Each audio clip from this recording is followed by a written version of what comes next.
سورہ بقرہ ایک مدنی صورت ہے۔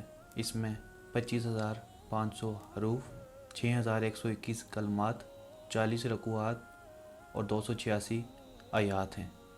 اس مناسبت سے اس صورت کا نام سورہ بقرہ رکھا گیا ہے۔ اس میں ایک گائے کا واقعہ نقل کیا گیا ہے جس کی تفصیل اس صورت کی تفسیر میں بیان کی جائے گی۔ احادیث میں اس صورت کے متعدد فضائل بیان کیے گئے ہیں۔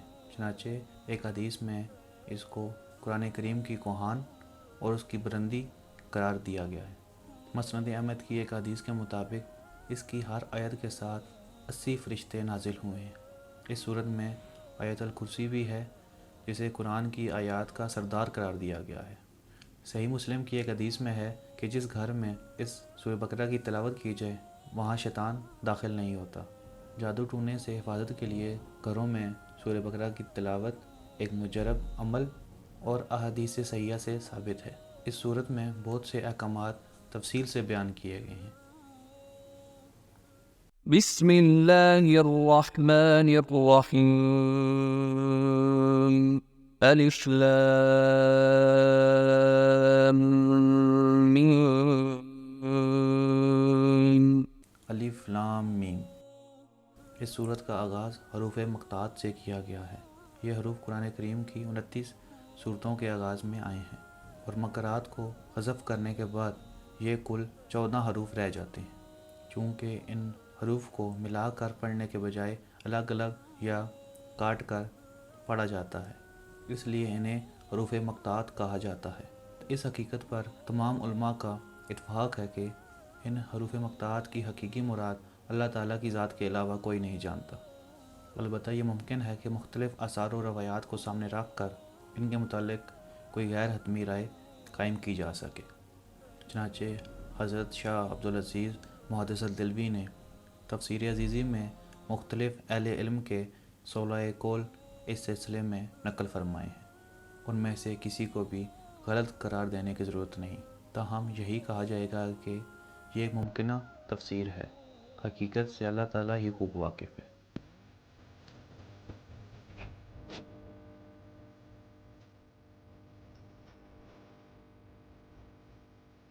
یہ وہ کتاب ہے جس میں کوئی شک نہیں، یہ متقیوں کے لیے سراپا ہدایت ہے۔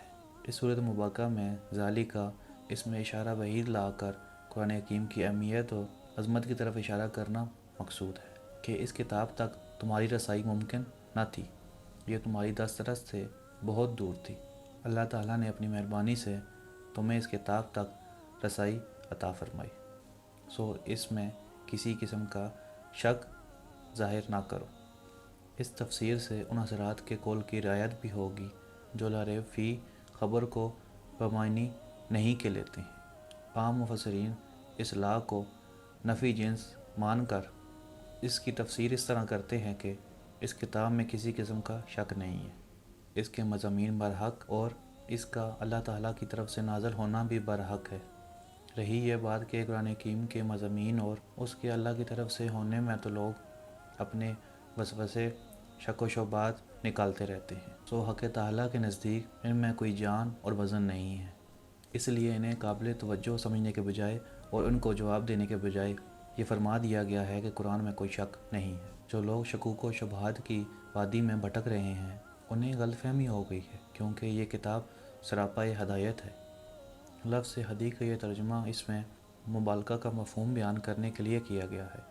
یہاں صرف متقیوں کے لیے ہدی فرمانا اس اعتبار سے کیا گیا ہے کہ اس سے رہنمائی اور فائدہ حاصل کرنے کا حق صرف متقی ہی ادا کر سکتے ہیں۔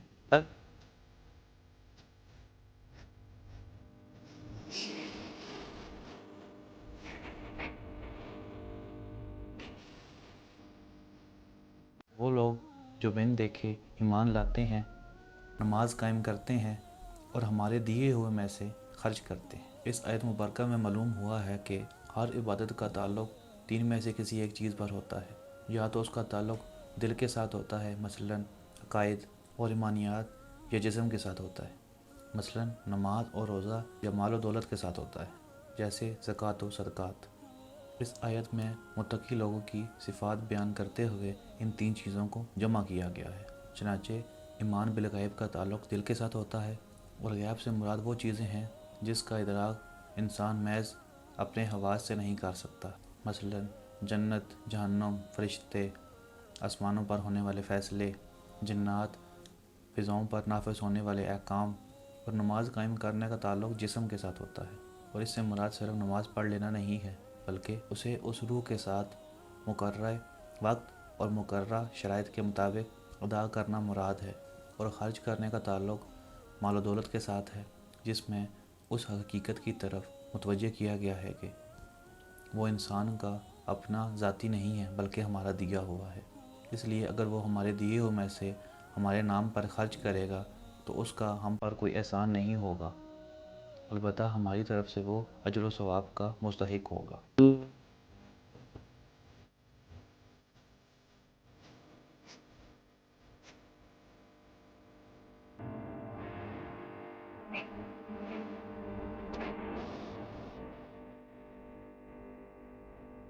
اور وہ لوگ جو اس پر ایمان لاتے ہیں جو آپ پر نازل کی گئی اور جو آپ سے پہلے نازل کی گئی، اور آخرت پر وہ یقین رکھتے ہیں۔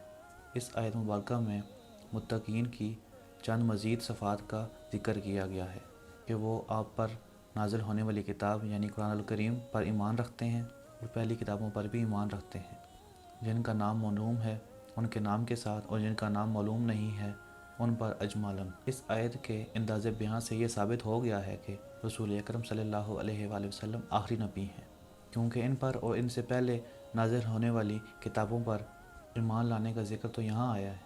اگر نبی کے بعد نبوت جاری ہوتی تو ان کے بعد کسی کتاب کے نازل ہونے اور اس پر بھی ایمان لانے کا ذکر ضرور ہوتا، اور ثابت ہوا کہ قرآن کریم کے بعد کوئی کتاب اور صاحب کتاب نہیں آئے گا۔